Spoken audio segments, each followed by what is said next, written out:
Washington, D.C.'s skyline has lost its cranes, and a staggering 79% plunge in housing starts is forcing a citywide reckoning. Yeah, it's a really jarring visual when you drive through the city right now. It really is. We're so used to seeing construction equipment on, literally every corner. Exactly. But the reality behind that empty skyline is this massive structural shift in how housing actually gets built. So we're kicking off this deep dive with a quick brief on the numbers because they paint a pretty stark picture for you. In 2023, developers started building 4,474 housing units across the district. Right, which was a solid year. But last year, that number just plummeted to 932. Wow, just a massive drop-off. A total cliff. And to really understand the scale of this freeze, you just have to look at the city's biggest developers. Take MRP Realty, for example. Yeah, they usually have these massive projects running simultaneously. Right. Well, right now they have 0 projects in the ground. 0. Literally nothing. Nothing. And look, we know high interest rates are making borrowing expensive everywhere in the country. It's hurting everyone nationwide. Oh, absolutely. The whole country is feeling that. But D.C. is dealing with a highly localized, completely unique crisis. We're talking about soaring rent arrears, some of the most intense local regulations in the nation, and a really fierce political battle over who actually gets to shape the city's future. Which means we're essentially looking at a perfect storm. It's not just one thing going wrong, it's several systemic issues colliding all at once to just completely freeze the housing market. And that's our mission for you today. We're going to unpack exactly why the builders packed up, took their money, and ran. Yeah, where did the capital go? Exactly. We'll dive into how local rules accidentally broke the math of affordable housing and how the upcoming 2026 mayoral election could rewrite the rules of the city entirely. We know the cranes vanished, but why did the money leave? Well, to figure that out, we really have to transition from looking at the symptom, which is the empty skyline, to the underlying financial mechanics. The math. Right, the math on the ground. And the primary driver scaring developers away right now is rent arrears, unpaid rent. Quit. In Washington, D.C., rent arrears currently average $2,207.7 per unit. Wait, 2,207? Yeah, per unit. That is massive. That is more than double the national average. It is. So why does that specific number matter so much to a builder who, hasn't even poured concrete yet? Because it completely destroys what the industry calls a pro forma. A pro forma. Yeah, whenever a developer wants to build a new apartment complex, they don't just walk into a bank and ask for $100 million on good faith. Right. Trust me, it's going to be a great building. Exactly. Banks don't work like that. Mm-hmm. The developer has to present a pro forma, which is essentially a massive financial game plan. It's an economic model predicting exactly how much revenue that building will generate over the next decade. Okay, that makes sense. And the bank scrutinizes this to ensure the developer can actually pay back that construction loan. Right, because nobody builds these massive towers with cash out of their own pocket. You need a lender. Exactly. And lenders are realists. They know an apartment building is never going to be 100% full 100% of the time. Sure. People move out, or apartments need painting. Or sometimes a tenant falls on hard times and misses a payment. So developers normally build a 5% economic vacancy rate into their pro forma. 5%? Right. They tell the bank, assume 5% of this building will not generate income. And lenders are usually perfectly comfortable with that level of risk. But with D.C.'s unpaid rent sitting at double the national average, I'm guessing 5% just doesn't cut it anymore. It doesn't. Developers are now being forced to assume a 10% economic vacancy rate. Wow. Yeah, they have to tell the bank that 1 out of every 10 apartments will effectively generate 0 revenue. And that just kills the math. Completely.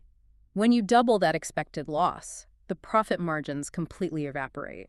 The bank looks at the spreadsheet, sees the heightened risk of unpaid rent coupled with local eviction laws that make it very hard to remove non-paying tenants, and they simply refuse to issue the loan. Let's put this in 8th grade terms so we can really picture it. Imagine you own a bakery. You sell bread. Okay, I like this. If the local town council passes a law saying people can walk in, take your bread, and not pay for a whole year before you're legally allowed to stop them at the door, you aren't going to build a second bakery in that town. No, definitely not. You're going to stop baking bread altogether, or you're going to pack up and move your bakery to the next town over. That's a That is a perfect analogy, and it's precisely what we're seeing. Investors aren't just sitting on billions of dollars waiting for things to get better in D.C. Right, they have to put that money somewhere. Exactly. They are actively fleeing and taking their capital to neighboring areas like Northern Virginia. Northern Virginia. Yeah, because over in Virginia, commercial taxes are roughly 40% lower, the regulations are way simpler, and the eviction process is much more predictable for landlords. Capital is incredibly fluid, you know? Yeah. It always flows to where it feels safe and where the rules are predictable. But this has a brutal ripple effect for the people who actually live in D.C., right? I mean, if the builders stop building, the supply of new housing drops. It does. But it's not like people stop moving to the city or looking for apartments. The demand is still there. And when supply freezes but demand remains constant, prices just skyrocket. We saw median rents in D.C. hit $2,325 recently. Ouch. Yeah. It illustrates a really harsh economic reality. Policies that inadvertently freeze construction end up hurting the everyday renter the most. Less housing always means more expensive housing. Okay, so the math is broken, but what's actually breaking it? Like, it's not just the unpaid rent. We have to look at the specific local rules creating these financial black holes. Right, the regulations. Yeah. Let's talk about the red tape, starting with a massive one in the district TOPA. Oh, 2TA, yeah. That stands for the Tenant Opportunity to Purchase Act. It's a very unique law. How so? Essentially, if a landlord wants to sell an apartment building, they can't just sell it to the highest bidder on the open market. They have to offer the tenants of that building the first right to purchase it. Okay. The tenants can form an association, delay the sale, and try to secure financing to buy the building themselves. Which, I mean, sounds amazing on paper. It sounds like a great way to prevent longtime residents from being displaced by corporate developers. And the intention behind it is absolutely about tenant empowerment and preserving communities. Right. But in practice, the mechanics of TOPA create massive execution risk for buyers and sellers. It injects months, sometimes even years of delays into a transaction. Just waiting to see if the tenants can buy it. Exactly. There are endless legal hurdles. And here's the thing. Even if the tenants have no realistic way to buy a $50 million building, they can drag out the process. Or they can even sell their TOPA rights to a third-party developer. Wait, they can sell the rights? Yeah. Which makes the entire timeline completely unpredictable for the original buyer. Okay, think about it like trying to sell your used car. You find a buyer who agrees to your price, but state law says your neighbor gets 6 months to scrape together the cash to match the offer. For comparison. Plus, your neighbor is allowed to sell that 6-month window to someone else. Right. The original buyer isn't going to wait around for half a year just to see if they get the car. They're just going to go buy a different car. Exactly. And that unpredictability is what investors refer to as friction. Institutional investors despise friction. I want a sure thing. Right. They simply price that risk into their deals by lowering their offers, or they just walk away entirely and invest in a city that doesn't have TOPA.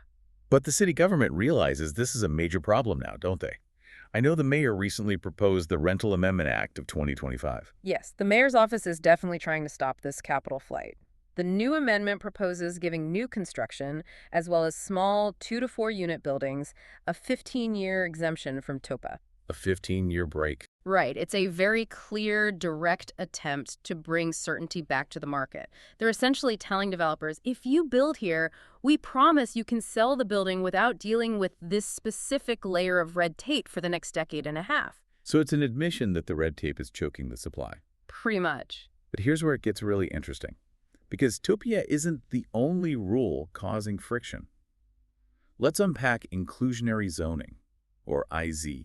Ah, IZ. So inclusionary zoning is basically a regulatory trade-off. Yep. The city government goes to a developer and says, we will allow you to build a larger, denser building than the standard zoning laws permit. We'll let you build higher. Right. But in exchange for that bonus density, you are legally required to set aside a certain percentage of those new apartments and rent them out at significantly below market rates to low-income tenants. Okay. Density for affordability. I mean, that seems like a reasonable compromise. The developer gets more apartments to rent out, and the city gets affordable housing integrated right into luxury buildings. And the concept is widely used across the country. But the execution in Washington, D.C. is where the administrative bottleneck completely strangles the outcome. How bad is it? Well, the D.C. Policy Center released a staggering report on this because the local government insists on personally verifying the income of every single tenant applying for these IZ units. Like checking their tax returns. Tax returns, bank statements, pay stubs, you name it.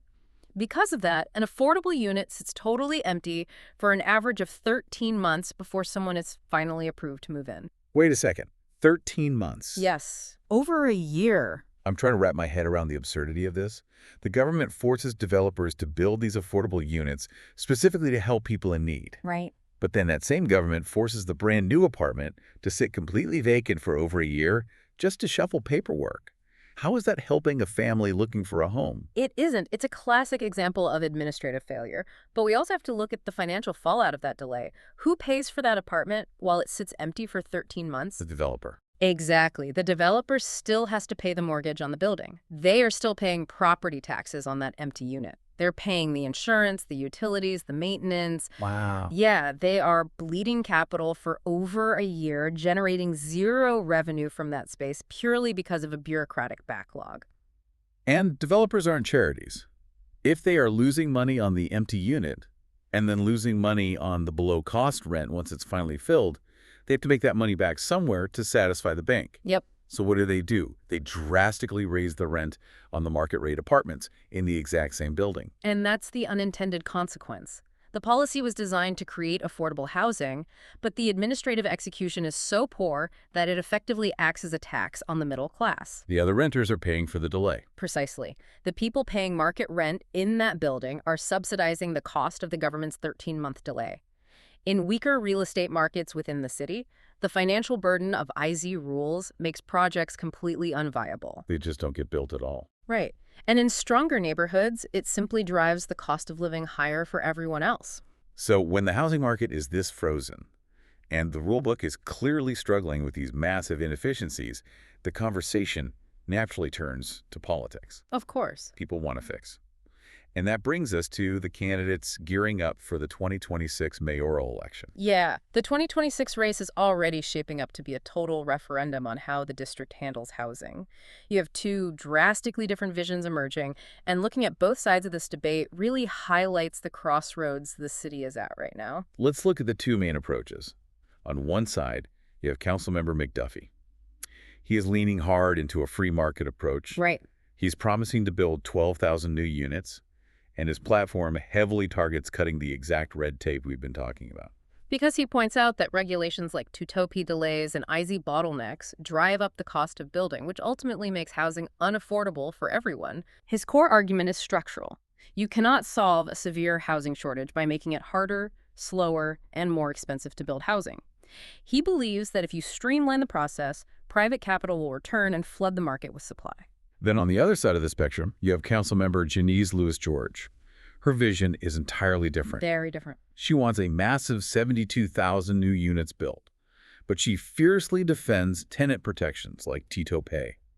And instead of trying to coax private developers back with tax breaks or reduced regulations, she wants to focus heavily on what's known as social housing.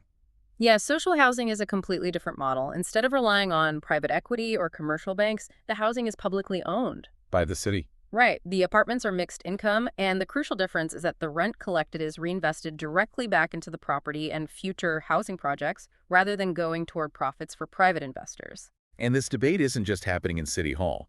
It's playing out everywhere. If you look at local online forums like the Washington, D.C. subreddits, the arguments are incredibly fierce. Oh, yeah. People are very passionate about this. Voters are sharply divided.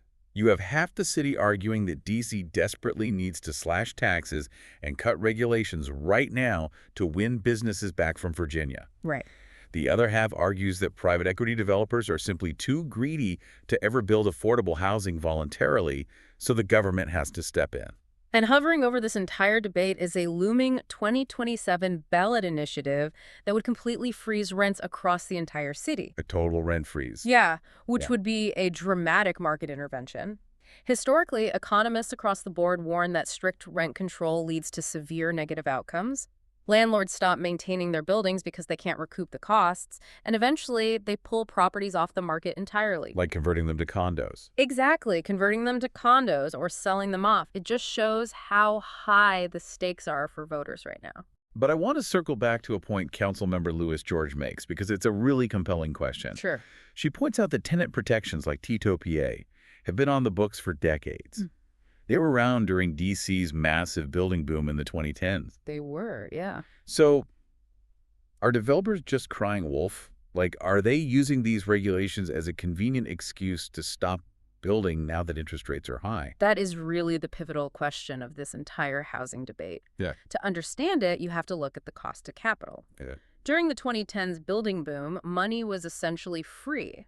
Interest rates were sitting near zero. Right, it was so cheap to borrow. Exactly. When capital is that cheap, a developer can afford the cost of red tape. A TPA delay of 6 months or an IZ unit sitting empty for a year is annoying, but it doesn't kill the deal.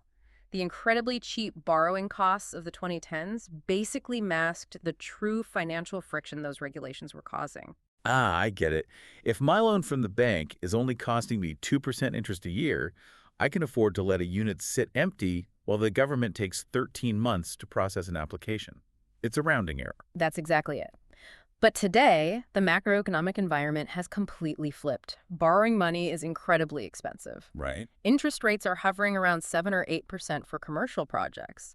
Now, every single month of delay incurs massive interest costs. Every empty unit waiting for an income check, every month of unpaid rent, it all compounds at a much higher rate. So the margin for error is totally gone. Exactly. The heavy regulations haven't changed, but the economy has. The changing economy has exposed the severe financial friction those rules always caused, but that cheap money used to hide. That worked when money was free. Now that money is expensive, the math is broken, and that explains the missing cranes. So as we wrap up this deep dive, we need to bring this all back to you, the listener, and look at the big picture. Because the housing crisis in the district isn't just a debate about concrete, steel, and interest rates. It is a fundamental battle over what kind of city D.C. is going to be. It really is. The district is currently trapped between two very opposing forces. Right. On one hand, you have a cold, hard, free market reality that demands a predictable path to profit in order to build.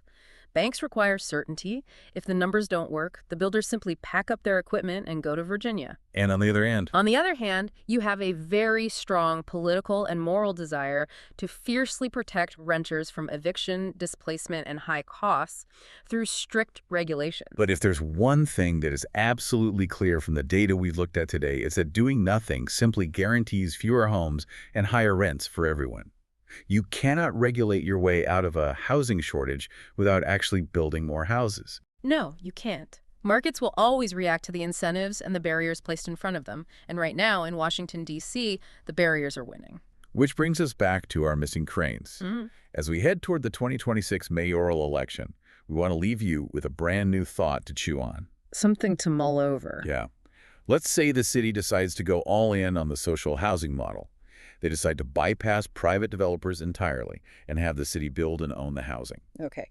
What happens when the exact same local government that currently takes 13 months to process a single tenant's paperwork suddenly becomes the biggest landlord in town? That's a great question. Will a change in ownership actually fix the bottleneck or just change who pays for it? Keep an eye on the skyline and the cranes or the lack of them as the election approaches.